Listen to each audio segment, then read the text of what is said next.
নাটোরের বনপাড়া হাটিকুমরুল মহাসড়ক ও আশেপাশের গুরুত্বপূর্ণ সড়কগুলোতে বেলা বাড়ার সাথে সাথে যানবাহনের চাপ বাড়ছে।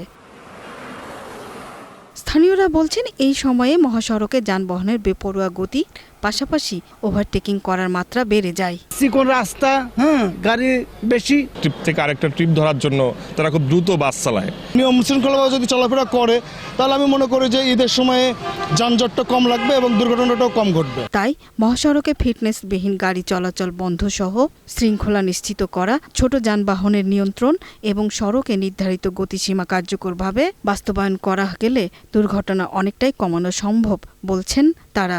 একই রোডে ভুটভুটি, লসিমন, বেপরোয়া মোটরসাইকেল বা অনেক অন্যান্য যানবাহন, এই কারণে এই অ্যাক্সিডেন্ট হওয়ার সম্ভাবনা থাকে। বাস ওভারটেক করতে যাবে, আবার ওভারটেক করে আরেকজন ওভারটেক করতে যাবে। গাড়ি যদি ধীরে ধীরে যায়, যাত্রীরা আচরণ খুব ব্যবহার খারাপ করে। জেলা বাস মালিক সমিতির নেতারাও এ অভিযোগ স্বীকার করেছেন। তারা বলছেন ঈদের আগে ও পরে যাত্রীর ব্যাপক চাপ থাকায় অধিক যাত্রী পরিবহনের আশায় কিছু বাস চালকের বেপরোয়া গতি এবং ওভারটেকিংয়ের কারণেই ঘটে এই দুর্ঘটনা। আমরা প্রশাসনের কাছে আকুল আবেদন করি যাতে এনারা এই বিষয়টা ভালোভাবে নজরদারি করে। তারা যদি নজরদারি করে তাহলে আশা করি হাই রোডে কোনো দুর্ঘটনা ঘটবে না। এদিকে হাইওয়ে পুলিশ বলছে সড়ক দুর্ঘটনা রোধে নাটোরের বিভিন্ন গুরুত্বপূর্ণ পয়েন্টে চেকপোস্ট বসানো হয়েছে।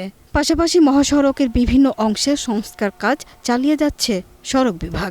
ওভার স্পিড এবং ফিটনেসবিহীন গাড়ি, লক্ষ্য গাড়ি, থ্রি হুইলারের গাড়ি, এগুলো আমরা প্রসিকিউশনের আওতায় আনতেছি এবং যেগুলো গাড়ি ডাম্পিং করার মতো সেগুলো গাড়ি ডাম্পিং করতেছি। 2-1 দিনের ভিতরে আমাদের সকল মেরামত কাজ শেষ হয়ে যাবে। এক্ষেত্রে ঈদগামী মানুষ নিরাপদে, নিরবিচ্ছিন্নভাবে এবং খুব দ্রুত সময়ের ভিতরে তার গন্তব্যস্থলে পৌঁছাতে পারবে। প্রশাসনের তথ্য মতে গত 1 বছরে নাটোরে সড়ক দুর্ঘটনায় শতাধিক নিহত এবং আহত হয়েছে 5 শতাধিক। তাই চাপ বাড়ার সাথে সাথে মহাসড়কে নিরাপদ যাত্রা নিশ্চিত করা এখন বড় চ্যালেঞ্জ মনে করছেন সংশ্লিষ্টরা।